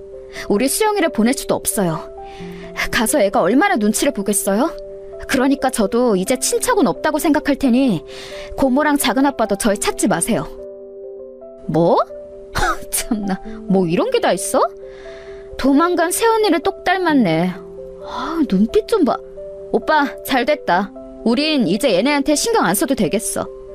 그래, 너희 동생 데리고 둘이 잘 살아. 힘들다고 찾아와도 빌려줄 돈 없으니까. 수진아, 우리가 절대 일부러 그러는 건 아니야. 고모랑 작은 아빠도 당연히 너희 안타깝게 생각해. 그런데 현실이 이러니 어쩔 수가 없다. 너무 원망스럽게 생각하지는 마. 알겠니? 원망스럽게 생각 안 해요. 수영이랑 어떻게든 둘이 서로 의지하며 살 테니까 저희 찾지 마세요. 저도 우리 자매를 두고 그렇게 두 분이 서로 싫다고 싸우는 거 보기 힘들어요. 당돌하게 말하면서 사실 속으로는 얼마나 떨었는지 몰라요. 그래도 이렇게 털어놓으니까 마음은 참 편하고 좋았습니다. 이때 이후로 실제로 고모와 작은아빠는 우리 자매를 찾아오지 않았어요. 할머니가 돌아가시며 남겨준 금액은 아주 소액이었습니다. 옷장 밑에서 돈 봉투를 꺼냈을 때 그래도 우리 자매를 생각하며 조금씩 모았을 할머니를 생각하니 눈물이 나왔어요. 아니, 수진아, 정말 자퇴할 거니? 네 사정은 알겠지만 학교 끝나고 아르바이트 해도 되지 않을까? 꼭 자퇴까지 해야 하는 거야? 수진이 너 성적도 좋고 선생님이 참 안타까워서 그래. 제가 만약 혼자였으면 학교는 어떻게든 다녔을 텐데 동생이 있어서요. 제가 수영이 먹여 살리려면 학교를 그만두고 돈을 벌어야 해요. 그동안 제 편이 많이 봐주셔서 감사했습니다. 할머니가 돌아가신 후로 저는 몇 날 며칠을 혼자 생각했어요. 그리고 결론을 내렸습니다. 제가 학교를 그만두고 일하는 것이 우리 자매에게 가장 좋은 선택이었죠. 자퇴하고 저는 바로 동네에 있는 백반집에 취업했습니다. 할머니와 종종 자주 가던 곳이라 이미 단골이었던 가게였어요. 사장님이 좋은 분이라 제 사정을 알고 바로 고용해 주셨습니다. 식당 일이라는 게 진짜 힘들었지만 사장님이 제 편의를 많이 봐주셨어요. 그래서 성인이 될 때까지 쭉 그 식당에서 일할 수 있었습니다. 그리고 저는 성인이 되고 그 식당에서 남자를 만나 첫 연애도 하게 되었어요. 같이 일하던 직원이었는데 저를 많이 챙겨주어 사랑에 빠지게 되었습니다. 그 사람의 이름은 진석이었고 저보다 4살 많은 오빠였어요. 수진아, 오빠가 집에 가서 수영이랑 먹으라고 사과 샀어. 가져가서 챙겨 먹어. 너 너무 안 먹어서 뼈밖에 없어. 볼 때마다 걱정돼. 저번에 보니까 수영이가 사과를 참 좋아하더라. 가서 같이 먹어. 아, 오빠 너무 고마워요. 이렇게 우리 자매 챙겨주는 건 오빠밖에 없어. 친척들도 나랑 수영이 아예 연락 끊고 보러 오지도 않거든. 도망간 엄마는 당연히 소식이 없고. 항상 오빠한테는 고마운 마음뿐이야. 에이, 아니야. 내가 뭘 했다고. 수진아, 내가 대학 졸업하면 우리 결혼하자. 장난으로 하는 말 아니고 가볍게 하는 말도 아니야. 나는 수진이 네가 이렇게 고생하면서 동생 혼자 키우는 거 옆에서 보면서 얼마나 기특한지 몰라. 너 같은 여자와 평생을 함께 할 수 있다면 얼마나 행운일까? 오빠 진심이에요? 나야 당연히 오빠랑 결혼하면 너무 좋지. 그런데 오빠 부모님이 반대하지 않을까요? 오빠가 오빠 입으로 3대 독자라고 했잖아요. 특히 어머님이 오빠 사랑이 엄청나다고 했고. 결혼이라는 게 우리만 좋다고 되는 게 아니잖아요. 저는 조금 걱정이 돼요. 에이, 그게 걱정이야? 우리 엄마가 나를 많이 아끼고 사랑하긴 하지만 그렇다고 사람이 나쁘거나 그렇진 않아. 그러니까 그런 걱정을 하지 마. 부모님 설득이야. 그건 내가 알아서 할게. 수진이, 너는 오빠만 믿어. 저는 진석 오빠가 우리 집에 와서 남자가 필요한 순간에 많이 도와주기도 했고 평소에 워낙 저뿐만이 아니고 동생까지 잘 챙겨줘서 오빠와 진심으로 결혼하고 싶었어요. 제가 어렸을 때부터 아버지는 일찍 돌아가시고 엄마는 우리를 놓고 도망가고 할머니도 돌아가신 후로 친척들과 왕래가 끊겼잖아요. 그래서 가족에 대한 열망이 매우 심했답니다. 그래서 온전한 가정을 이루고 싶은 소망이 매우 큰 상태였어요. 그래서 진석 오빠가 저에게 결혼하자 했을 때 얼마나 기뻤는지 모릅니다. 그런데 제 걱정은 현실로 나타났어요. 야, 이년아, 네가 수진이? 너 우리 아들 도대체 어떻게 꼬셨어? 고등학교도 졸업 못 해놓고 감히 대학 난 우리 아들하고 결혼하려고 해? 너랑 결혼하겠다고 우리 아들이 집에서 얼마나 난리가 났는지 알아, 어? 부모도 없으면서 우리 아들하고 무슨 결혼이야? 잠시만요. 이거 놓고 얘기하세요. 머리 놓고 얘기하시라고요. 살려주세요. 도와주세요. 사장님, 도와주세요. 저기 아줌마, 왜 우리 직원한테 행패를 부리고 그러세요? 머리 놓으세요. 계속 이러시면 경찰 부를 거예요. 경찰? 불러. 나야말로 경찰에 신고하고 싶어서 그래요. 인연이 감히 3대 독자 우리 아들을 꼬셨다니까? 별 볼 일도 없는 주제에 무려 대학까지 나온 우리 아들하고 결혼하려고 하잖아. 양심 어딨어? 진석 오빠의 어머니는 오빠가 결혼 얘기를 꺼내자 제가 일하던 식당에 찾아와서 행패를 부리기 시작했어요. 손님들이 다 쳐다보고 사장님이 나서서 말려도 들은 척도 하지 않았습니다. 너무 놀라서 눈물도 나오지 않았고 그냥 어안이 벙벙했어요. 현실이라고 믿을 수가 없었죠. 문제는 진석 오빠의 엄마는 이런 행동을 주기적으로 반복했다는 점이었습니다. 계속 찾아와서 장사가 안 될 정도로 행패를 부리니 사장님이 많이 곤란해하셨어요. 저도 일하다 그 아줌마가 보이며 도망가기 바빴습니다. 저를 보면 일단 머리채를 잡으니 어쩔 수가 없었죠. 수진아, 너한테 사장님이 나쁜 감정을 가지고 있는 것은 아니야. 그런데 자꾸 저렇게 와서 난리를 치니까 조금 곤란하네. 이게 수진이 탓은 아니지만 손님들도 불편해하고 이를 어떡하니. 네가 진석이와 헤어지는 것은 안 될까? 이런 말을 해서 미안하다. 아니에요, 사장님. 말씀 이해해요. 그런데 저는 오빠가 지금 제 인생에서 너무 중요한 존재라 헤어지지를 못하겠어요. 제가 그냥 식당을 그만 나올게요. 그동안 감사했습니다. 사장님 아니었으면 제가 어떻게 미성년자 때부터 일하고 동생을 키웠겠어요. 네 선택이 그렇다면 어쩔 수 없지. 우리 수진이는 일도 잘하고 예쁘고 똑똑하니까 어디 가서도 잘할 거야. 혹시라도 나중에 결혼할 마음이 들지 않거나 헤어지면 언제든지 우리 식당으로 다시 와서 일해. 알겠지? 결국 저는 반복되는 아줌마의 행패에 일하던 식당도 그만두게 되었습니다. 사실 아줌마의 영업방해도 그랬지만 제가 그만두게 된 다른 이유도 있었어요. 수진아, 내가 아빠한테 말했는데 아빠는 나보다 네 걱정을 하시더라. 엄마만 설득하면 되니까 그건 걱정하지 마.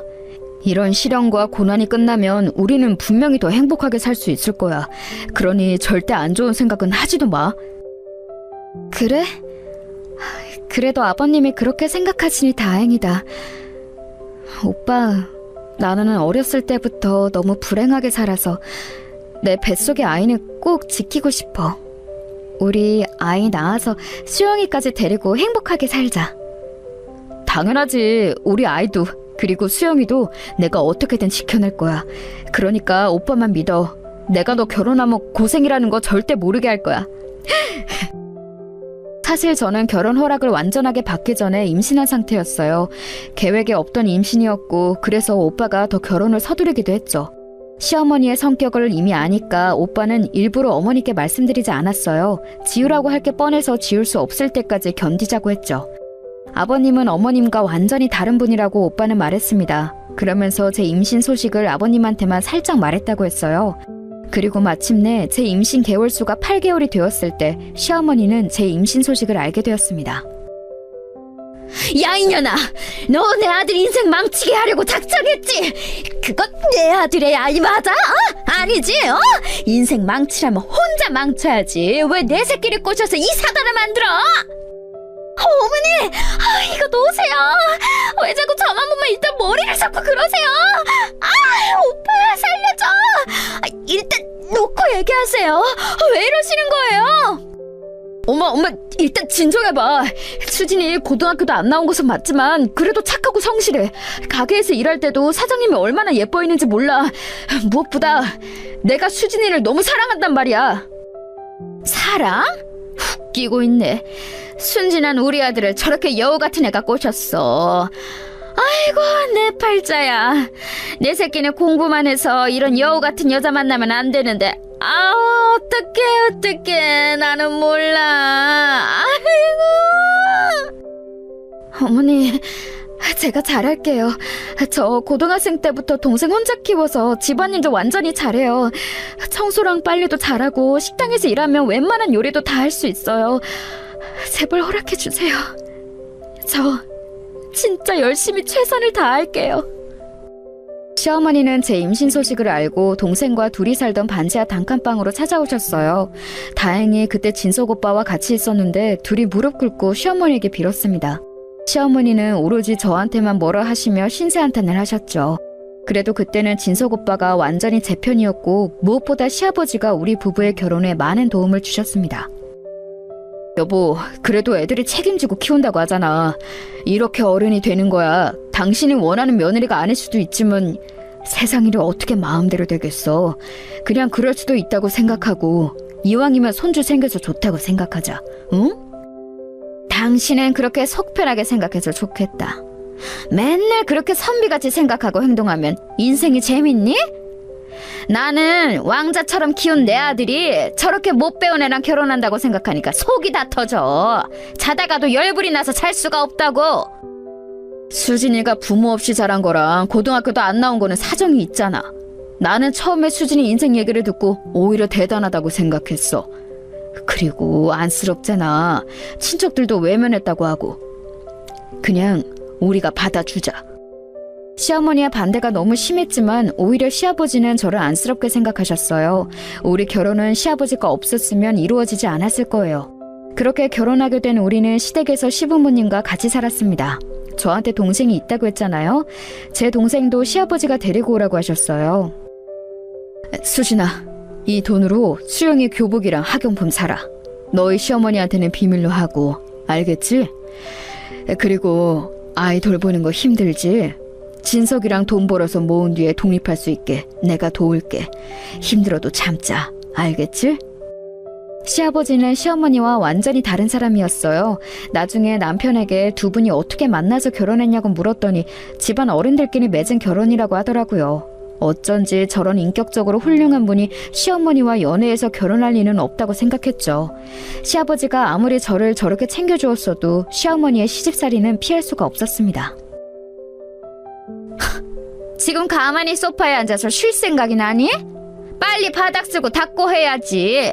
그리고 시장 가서 장도 봐오고. 할 게 산더미처럼 있는데 어떻게 그렇게 소파에 퍼질러 앉아서 쉴 생각을 해? 네가 제정신이야? 화장실 청소하고 힘들어서 잠깐 쉬고 있었어요. 죄송해요. 아이가 너무 보채서 낮잠 재우고 그 다음에 집안일 하려고 했어요. 금방 할 테니까 너무 화내지 마세요. 우리 아들이 밖에서 열심히 일해서 돈 벌어오는데 너는 집에서 그렇게 쉬고 있으면 어떡해. 내 아들 돈으로 네 동생까지 먹여 살리고 있잖아. 순진한 내 새끼 꼬셔서 너 좋은 일만 하니까 속 시원하냐? 저도 아이가 어느 정도 크면 밖에 가서 일할 거예요. 남편이 밖에서 일하는 거 저도 안쓰럽게 생각하고 있어요. 고맙기도 하고요. 꼬박꼬박 말 대꾸하지 말고 얼른 일어나서 청소하고 밥이나 해. 꼴 보기 싫어. 내가 전생에 무슨 죄를 지었길래 쟤를 며느리로 만난 건지. 속 터져라. 시어머니는 저를 노골적으로 싫어하셨어요. 시아버지가 저를 두둔하면 오히려 더 뭐라 하시고는 하셨죠. 그래서 시아버지도 뒤에서 저를 챙겨주셨어요. 그리고 시어머니의 문제가 있었는데 바로 사치가 너무 심하다는 거였습니다. 시아버지가 회사에 다니며 벌어온 돈을 자꾸 쇼핑하는 데 쓰기 바빴어요. 허영심이 너무 심해서 문제였습니다. 여보, 그 가방은 또 어디서 샀어? 당신 저번 달에도 가방 샀잖아. 왜 자꾸 그렇게 밖에 가서 쇼핑을 해? 우리가 잘 사는 편도 아닌데. 그래도 아끼고 살아야지. 지금 당신 나한테 눈치 주는 거야? 내가 그럼 집에서 집안일하고 열심히 살림하는데 이 정도도 못 사?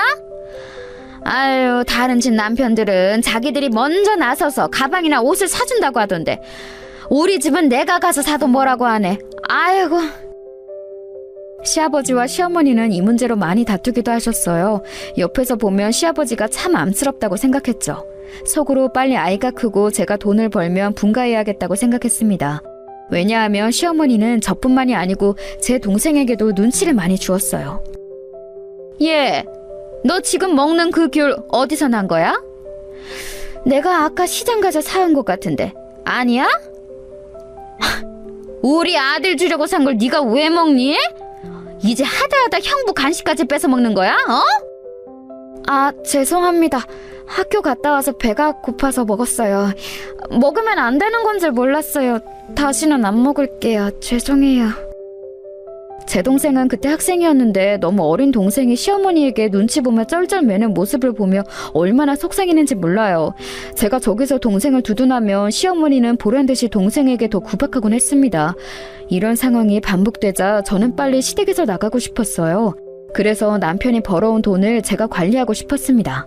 그런데 이 문제로 시어머니와 얼마나 부딪혔는지 몰라요. 내 아들이 벌어온 돈을 네가 왜 관리해? 너 미쳤니? 이제 대놓고 내 새끼 돈을 가져가겠다고 하는 거야? 지금 공짜로 먹여주고 재워줬더니 은혜를 이런 식으로 갚아? 당연히 생활비는 드릴 거예요. 저희가 아이도 있고 제 동생도 있으니까 돈을 모아서 빨리 독립해야죠. 어머님도 같이 사는 거 불편하시잖아요. 너 나가서 마음대로 살고 싶어서 그러는 거지? 내가 모를 줄 알아? 돈 관리는 내가 할 거니까 다시는 이 문제로 말 꺼내지 마. 한 번만 더 말하면 그냥 네 동생하고 아이 데리고 집에서 쫓아낼 줄 알아. 알겠어? 어머니, 우리가 나가서 살면 서로가 좋잖아요.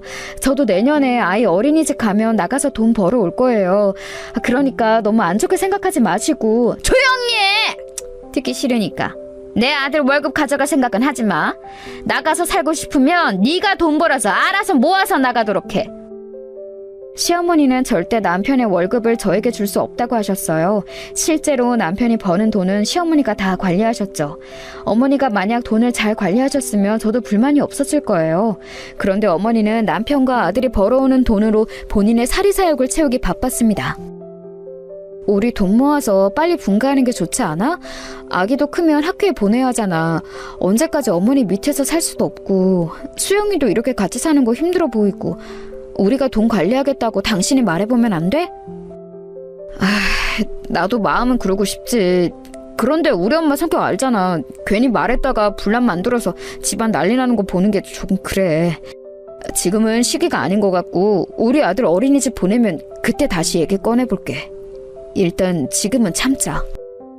남편에게 말해도 어쩔 수 없다며 우유부단한 태도를 보였습니다. 어쩔 수 없이 제가 시어머니를 모시고 살아야 하나 싶었는데 문제가 발생했어요. 이 사건은 제 인생에 있어 아주 큰 영향을 미치게 되었습니다. 여기 이진석 사는 곳 맞지? 어이, 당신이 이진석 마누라야? 이 새끼 어디 갔어? 우리 돈 빌려가서 이렇게 잠수 타면 돼? 당장 돈 안 갚아? 우린 뭐 땅 파서 돈 빌려줬나? 무슨 일이세요? 무슨 일이신데 여기까지 와서 그러시는 거예요? 이진석은 우리 남편이 맞아요. 혹시 남편이 돈을 빌렸나요? 마누라는 전혀 모르는 눈치네. 돈을 빌렸냐고? 한두 번 빌린 줄 알아? 도박장에서 눈 시뻘건 채로 지금도 도박하고 있을걸? 우리 돈 빌려서 그런 짓 했으면 빨리 갚을 생각을 해야지. 이 새끼 어디 갔어? 당장 안 나와? 확! 지금은 집에 없어요. 저기요, 잠시만요. 일단 진정하세요. 그렇게 다 던지고 그러시면 안 돼요. 어떡하지? 남편 곧 올 시간이에요. 너무 그렇게 흥분하지 마시고. 이게 무슨 일이야? 태아가 괜찮니? 당신들 누구길래 남의 집에 와서 이렇게 행패를 부리는 겁니까? 경찰 부르기 전에 그만하세요. 아가, 방으로 들어가라. 내가 알아서 하마. 돈 내놓으라고. 당신은 뭐야? 이진석 아빠야? 우리한테 빌려간 4천만 원 당장 갚아. 갚을 돈 없어? 그럼 장기라도 내놓든가. 난데없는 사채업자의 출입에 저는 정신을 차릴 수가 없었어요. 다행히 시아버지가 퇴근하고 올 시간이라 덕분에 위험에서 벗어날 수 있었습니다. 잠시 후에 남편이 집에 왔고 사채업자는 딱 2일 줄 테니 돈을 마련하라고 했죠. 집안 살림을 다 부수고 나가서 태풍이 집에 온 것 같은 모양이 되었습니다. 남편에게 사실이냐고 물어봤더니 이실직고 하더라고요. 도박한 것도 모자라서 사채업자에게 돈을 빌려? 너는 네 자식도 있는 놈이 이래도 되는 거냐? 도대체 왜 그런 짓을 한 거야? 조용히 돈을 모아도 모자라 파네. 왜 이러는 거냐? 그냥 직장 사람들 따라서 재미를 했던 건데 소소하게 시작한 게 이렇게 큰 파장을 일으킬 줄은 몰랐어요. 죄송해요. 아버지, 저도 금방 갚을 줄 알았는데 어떡하죠? 당장 저 돈을 어디서 구해요? 시아버지도 남편에게 크게 화를 냈어요. 평소에 워낙 온화한 분이라 저렇게 화내는 모습을 처음 봤었죠. 저는 남편에게 뭐라 할 힘도 나지 않았습니다. 이 현실을 어떻게 해결해야 할지 고민이 많았어요. 그렇게 심각하게 얘기하고 있는 도중 시어머니가 집에 들어오셨습니다. 그날도 역시 시어머니는 혼자 쇼핑하고 온 상태였어요. 시아버지가 한숨을 쉬고 어렵게 얘기를 꺼냈습니다. 그런데 정말 황당한 일이 일어났어요. 누가 봐도 이 사건은 남편의 잘못이잖아요? 저는 남편이 밖에서 도박하고 사채까지 썼다는 것을 전혀 모르고 있었습니다. 그런데 시어머니가 뭐라고 하셨는지 아세요? 네가 우리 아들을 못살게 구니까 그런 거 아니야? 내 새끼한테 얼마나 눈치를 줬으면 애가 나가서 도박하고 돌아다니겠냐? 남편은 아내하기 나름인 건 몰라? 이게 다 너 때문이잖아. 며느리 한 명 잘못 들였더니 이 사달이 나네. 아이고, 내 팔자야. 어머니, 저는 전혀 모르고 있던 사실이에요. 이 사람이 밖에서 저러고 다닐 줄 누가 알았겠어요? 도박이랑 사채는 저야말로 오늘 알게 된 사실인걸요? 왜 저한테 뭐라고 하세요? 아우 시끄럽다. 남편이 밖에서 뭐하고 다니는지도 모르는 게 자랑이냐? 네가 우리 아들한테 신경을 많이 쓰고 내조를 잘했으면 될 일인데 당장 저 돈을 어떻게 구하라는 거야? 네가 나가서 뭐라도 해. 당신은 왜 죄 없는 새아가한테 그러는 거야? 당신이야말로 밖에서 오늘은 도대체 뭘 사온 거야? 밖에서 내가 아무리 돈을 벌어오면 뭐해? 당신도 나중에 진석이처럼 사채 끌어다 쓰고 그러는 거 아니야? 어머? 당신은 갑자기 나한테 왜 화살을 돌려? 당신도 저 여우 같은 며느리한테 넘어간 거야? 아휴, 이제 우리 아들도 모자라서 내 남편까지 구워 삶았어? 어? 시어머니는 갑자기 남편 도박의 원인이 저에게 있다며 화살을 돌리셨어요. 너무 황당해서 말도 제대로 나오지 않았습니다. 집안은 순식간에 또 난장판이 되었어요. 아이는 놀랐는지 울고 학교에서 돌아온 제 동생은 또 눈치 보며 방에 있는 상황이 발생했습니다. 저는 순간 이렇게는 안 되겠다고 생각했어요. 저도 그렇지만 동생과 우리 아들을 위해서라도 이렇게 살 수는 없더라고요. 이번에는 어떻게 해결한다 해도 남편이 또 사채를 쓰면 집안이 난리 나게 뻔했거든요. 더는 못 참아요. 이렇게 살다간 제 인생이 완전히 망할 것 같아요. 그냥 이혼할게요. 어머님, 그렇게 잘난 당신 아들 끌어안고 평생 사세요. 뭐? 지금 너 말 다 했어? 지금 무슨 말을 하는 거야? 내가 이럴 줄 알았어. 이러니까 근본도 없는 부모 없고 고등학교도 졸업 못한 애랑 왜 결혼하겠다고 한 거야? 아이고, 동네 사람들 창피해서 못 살겠다. 수진아, 네가 어떻게 이래? 부부는 서로 힘들 때 의지하며 사는 게 부부 아니야? 내가 지금 사채 한 번 썼다고 이렇게 이혼하자는 얘기가 쉽게 나와? 나는 당장 이번 주까지 돈을 갚아야 하는데 너는 그런 날을 두고 이혼하자고 해? 갑자기 하는 얘기 아니야. 예전부터 시어머니가 수영이한테 눈치 주고 그러던 거 못 참겠어. 당신이 벌어오는 돈도 내가 관리 못하고 나는 여기서 그럼 할 수 있는 게 뭔데? 내가 하녀야? 집안일은 내가 다 하고. 나 더는 못 참아. 아유, 내가 호랑이 새끼를 키웠어. 부모 없이 갈 것 없는 년 받아줬더니 이게 지금 뭐라는 거야? 그래, 이혼해라, 이혼해. 대신 네 아이는 놓고 가. 내 아들 핏줄을 왜 데리고 간대? 어머니, 말이 되는 소리를 하세요. 막말로 남편이 우리 아들 육아를 하기는 했나요? 신생아 때부터 오로지 제가 먹이고 재우고 했는데요. 무슨 일이 있어도 제 아이는 포기 못해요. 이혼하자는 얘기를 꺼내자 시어머니와 남편은 크게 동요하기 시작했어요. 시아버지는 중간에서 한숨을 푹푹 쉬며 아무 말도 하지 않았습니다. 급기야 시어머니는 우리 아들을 놓고 가라고 하더라고요. 평소에 육아를 아무도 도와주지 않았으면서 무슨 염치가 있어서 저러는 건지 모르겠더라고요. 그래, 우리 아들을 놓고 가. 나는 수진이 네가 이렇게 나를 버릴 줄은 꿈에도 몰랐어. 너무 실망했다. 그리고 이혼할 거면 그동안 수영이가 우리 집에서 먹고 잔 비용 다 내고 가. 지금 뭐라는 거야? 그렇게 치면 내가 여기서 일한 비용도 다 내. 종일 새벽부터 일어나서 청소하고 빨래하고 혼자 요리도 다 했는데 그 돈 월급으로 환산해서 내놔. 너랑 네 동생이 우리 집에서 먹고 잔 비용이 훨씬 많을걸? 아, 결국 너도 돈 때문이었구나. 돈이 그렇게 좋아? 지금 내가 돈 없어서 이혼하자는 거잖아. 이제껏 편하게 내 돈으로 살았으면서 사람이 어떻게 이렇게 변하니? 오빠, 얘기는 똑바로 해. 내가 언제 당신 돈으로 편하게 먹고 살았어? 나는 당신 월급 만져본 기억도 없어. 항상 시어머니한테 비굴하게 생활비 달라고 해서 조금 받으면 그걸로 생활했어. 이혼 얘기가 나오니 남편은 다른 사람처럼 돌변했어요. 사람이 돈과 관련되니 태도가 싹 변하더라고요. 그렇게 시어머니와 남편과 편을 먹고 저는 이혼을 가지고 얼마나 싸웠는지 모릅니다. 급기야 시어머니와 남편은 제 동생에게도 뭐라 하기 시작했죠. 처제, 내가 결혼 전에 수영이 너한테 얼마나 잘해줬는지 기억해? 너희 언니는 그렇게 받아먹을 건 다 받아놓고 사람이 저래도 되는 거야? 네가 네 언니한테 말이라도 해봐, 어? 지금 내 동생한테 왜 그러는 거야? 그리고 그렇게 하나하나 따질 거면 내가 그동안 여기서 살면서 얼마나 고생했는지도 따져. 혼자 명절에 하녀처럼 일하고 김장도 혼자 다 하고 오죽하면 나 시장에 가면 상인들이 불쌍하다고 하더라. 먹여주고 채워줬더니 말이 많아. 네 아들 놓고 너는 그럼 그 잘난 동생 데리고 꺼져. 내 집에서 나가라고. 나도 네 얼굴 보기 싫다. 다시는 눈에 띄지 마.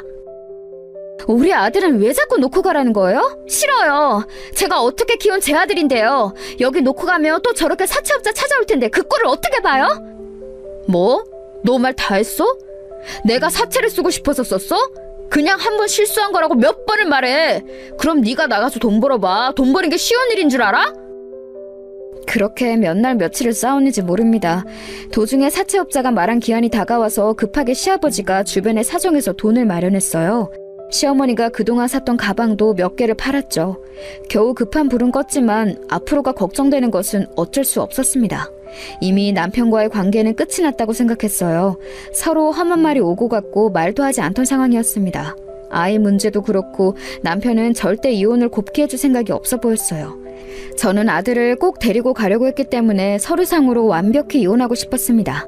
그런 저에게 구세주는 바로 시아버지였어요. 아가, 그동안 우리 집에서 사느라 고생 많았다. 내가 이번에 사건을 해결하는 조건으로 아들에게 이혼하라고 말했다. 그러니 마음 바뀌기 전에 얼른 너도 도장 찍고 이제 갈 길 가렴. 너도 너 삶을 살도록 해. 아버님, 아버님께는 나쁜 감정이 하나도 없어요. 오히려 이렇게 도움만 주셔서 너무 감사해요. 절대 이혼에 있지 않을게요. 시아버지가 남편의 도박 빚을 해결하며 이혼하게 도와주셨어요.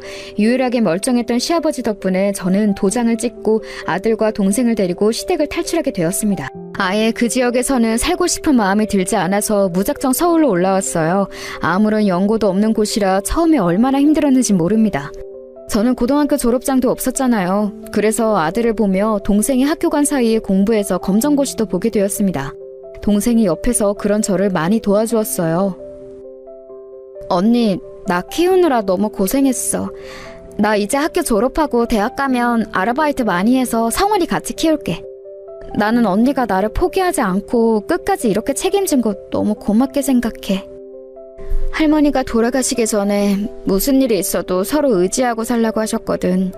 물론 할머니 유언이 아니었어도 너는 내가 끝까지 책임졌을 거야. 우리한테 가족은 서로뿐이잖아. 서울에서 방 한 칸에서 저는 동생과 아들을 데리고 살게 되었습니다. 시간이 흐르며 동생은 학교를 졸업했고 장학금을 받으며 대학을 다녔어요. 저는 아들이 어려 공장에 들어갈 수는 없었습니다. 그래서 급하게 구한방 근처에 있는 김밥집에 일자리를 구했습니다. 아들을 혼자 둘 수는 없어서 동생이 학교에서 오면 대신 봐주었어요. 힘들었지만 서로를 의지하며 그렇게 버티고 버텼습니다. 당연히 사는 게 힘들어서 도중에 주저앉고 싶은 날도 수도 없이 많았어요. 그래도 점차 시간이 흐르며 모은 돈이 생기자 집의 크기가 점점 커졌습니다. 언니, 우리도 드디어 방이 생긴 거야? 너무 감격스러워. 어렸을 때부터 단칸방 생활해서 그런가? 믿기지 않아. 그동안 너무 고생 많았어. 언니 없었으면 나는 이렇게 대학에 다니지도 못했을 거야. 언니야말로 수영이 네가 없었으면 마음 편하게 아이도 못 키웠을 텐데 고마워. 우리 자매가 힘들어도 서로 의지했으니까 이렇게 사는 것도 가능한 거야. 네가 대학 다니며 공부하는 것도 힘든데 아르바이트해서 생활비까지 보탰으니 우리가 이렇게 사는 거지. 작지만 방이 하나 있는 아파트도 전세로 들어갈 수 있었어요. 온전히 제 명의로 된 집은 아니어도 제 손으로 돈을 벌어 들어가서 얼마나 뿌듯했는지 모릅니다. 티끌모아 태산이라고 하죠. 조금씩 모으니 돈이 꽤 되는 모습이 신기했답니다. 어느새 시간이 흘러 15년의 세월이 흘렀어요. 그렇게 저는 힘들어도 아들과 동생을 보며 버티고 있었는데 어느 날 모르는 번호로 전화가 왔습니다. 네, 여보세요? 말씀하세요. 저기요? 누구세요? 말씀 안 하시면 이대로 끊겠습니다. 아가, 나야. 네 전 시아버지 되는 사람이다. 번호가 그대로였구나. 혹시나 해서 전화했더니 다행이구나. 오랜만이야. 잘 지냈니? 아버님? 어머머, 아버님! 어떻게 지내셨어요? 세상에, 이게 무슨 일이에요? 아가, 갑자기 이런 부탁해서 미안한데 혹시 나 하루만 재워줄 수 있니? 미안하다. 그런데 내가 사정이 있어서. 네? 저 지금 동생하고 아들하고 서울에서 살고 있어요. 아버님 여기로 오실 수 있으세요? 갑작스럽긴 한데 일단 주소 불러드리긴 할게요. 이혼하고 시어머니와 남편의 연락을 피하려고 그때 번호를 바꿨거든요. 그러면서 시아버지에게는 워낙 감사한 마음뿐이라 몰래 연락처를 혹시 몰라서 남겨뒀었어요. 그 번호를 그대로 15년째 유지하고 있었는데 시아버지가 처음으로 연락을 주셨습니다. 사실 갑자기 재워달라고 해서 당황하긴 했었어요. 아무리 좋은 분이어도 이렇게 오랜만에 연락 와서 재워달라고 하면 당황스럽잖아요. 하지만 상대는 시어머니도 남편도 아니었고 바로 저한테 많은 은혜를 베푼 시아버지여서 허락하게 되었습니다. 갑자기 미안하다. 나도 급하게 결정된 사항이라. 아니, 그나저나 아가 어떻게 지냈니? 너무 오랜만이다. 이렇게 사는 거 보면 얼마나 혼자 고생이 많았어. 그렇게 오랜만에 본 시아버지와 반가운 재회를 하고 저도 잠자리에 들었습니다. 시아버지는 여전히 다정하고 친절하셨어요. 시어머니나 남편이었으면 주소도 알려주지 않았을 텐데 시아버지는 너무 반가운 존재였습니다. 그런데 자고 일어났더니 시아버지가 온데간데 사라지고 없었어요. 급하게 오셨다고 하더니 급하게 볼일을 보러 간 건가 싶었습니다. 그래도 인사는 하고 가지 아쉬운 마음도 들었어요. 그런데 바로 그때였어요. 갑자기 전화 한 통이 울려서 받았더니 부동산이더라고요. 진짜 집 살 거죠? 아가 시아버지 되는 분이 잔금을 다 놓고 가셨고 그 본인 동의만 받으면 된다고 하던데요. 맞죠? 일단 빨리 여기 부동산으로 내려오세요. 집주인도 기다리고 있어요. 도대체 이게 무슨 소리인가 싶어서 어안이 벙벙했습니다. 자고 일어났더니 난데없이 제가 아파트를 가지게 되었다니요? 믿을 수가 없어 시아버지에게 전화를 걸었더니 다행히 받더라고요. 아가, 그동안 열심히 사느라 고생 많았다. 내가 사실 로또에 당첨이 되었어. 이 사실을 며칠 전에 알았는데 나는 지금 병에 걸려서 이 돈이 필요가 없단다. 곧 죽을 목숨인데 이 돈을 어디서 써야 할지 고민하다 너에게 주마. 그리고 네가 이혼하고 아내 사치는 날이 갈수록 심해졌고 아들의 도박도 심해졌어. 그래서 나도 얼마 못 가 이혼하게 되었단다. 네가 사는 모습을 보니 얼마나 고생했는지 느껴지기도 했고 오랜만에 손자를 보니까 얼마나 애틋하던지. 이제 아가 너는 하고 싶은 거 다 하고 살으렴. 어머 아버님, 갑자기 이런 소식을 들으니까 꿈을 꾸는 것 같아요. 그런 사연이 있을 줄은 전혀 몰랐어요. 아버님 어디 계세요? 얼굴 보고 얘기해요. 그리고 어디가 편찮으신 건가요? 아버님 제가 거기로 갈게요. 아버님을 다시 만나 얘기를 들었더니 전화 그대로였어요. 실제로 로또에 당첨되어 어마어마한 금액이 생긴 것도 맞았어요. 아버님은 그 돈을 저와 동생과 우리 아들이 같이 살 수 있는 고급 아파트를 사고 또 평생 먹고 살 수 있을 만큼 주셨어요. 저는 처음에는 받을 수 없다고 거절했지만 아버님 또한 고집이 장난 아니었습니다. 나는 아직도 어렸을 때 네가 힘들게 우리 집에서 새벽부터 일어나서 집안일 하던 게 머릿속에 생생하단다. 아내 성격이 워낙 드세서 네가 많이 힘들었을 거야. 아가, 그때 고생 많았고 이제는 행복하게 먹고 싶은 거 다 먹고 하고 싶은 것 있으면 다 하며 살으렴. 너무 계속 거절하는 것도 예의가 아닌 것 같아 결국 저는 그렇게 한순간에 부자가 되었습니다. 아버님은 결국 지금 입원하셨는데 제가 병간호도 하고 있어요. 의사가 말한 기간보다 더 살고 계시는데 최대한 오래 살다 가실 수 있게 제가 많이 도와드리려고요. 그리고 사람은 역시 변하지 않는다고 하죠. 시어머니와 남편은 결국 돈 문제로 아직도 문제가 많다고 하더라고요. 그래서 시아버지는 일부러 로또 당첨 사실을 알리지 않았다고 합니다. 어차피 이혼한 상태라 알리지 않아도 괜찮았죠. 여기까지가 제가 준비한 사연인데요. 재밌게 들으셨나요? 힘든 어린 시절을 보냈고 그 뒤로도 절대 편한 인생을 살지 않았는데 결국 이렇게 다 돌려받으니 얼마나 기쁜지 모릅니다. 앞으로 저는 시아버지를 모시고 동생과 아들을 키우며 행복하게 잘 살도록 할게요. 들어주셔서 감사합니다.